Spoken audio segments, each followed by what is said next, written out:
ক্রিয়ার বিশেষণ কাকে বলে? যে বিশেষণ পদ দ্বারা ক্রিয়াপদের দোষ গুণ অবস্থা ইত্যাদি বোঝায় তাকে ক্রিয়ার বিশেষণ বলে। যেমন ধীরে পথ চলো, এই ধীরে পথ চলা এটা হচ্ছে কিন্তু ক্রিয়ার বিশেষণ। তারপর ঘোড়াটি দ্রুত দৌড়ায়, এটাও কিন্তু ক্রিয়ার বিশেষণ। যে বিশেষণ পদ দ্বারা ক্রিয়াপদের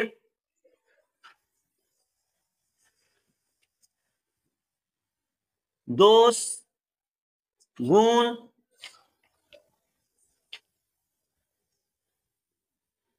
অবস্থা প্রভৃতি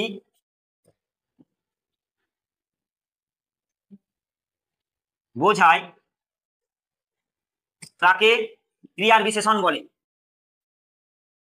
ক্রিয়ার বিশেষণ বলে।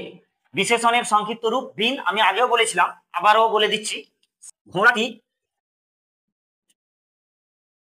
দ্রুত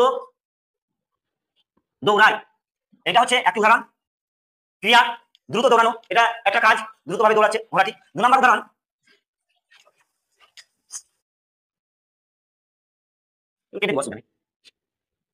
খুব ধীরে ধীরে পথ চলো। এই ধীরে ধীরে পথ চলা আর দ্রুত দৌড়ানো এগুলো কিন্তু প্রত্যেকটা ক্রিয়ার বিশেষণের উদাহরণ।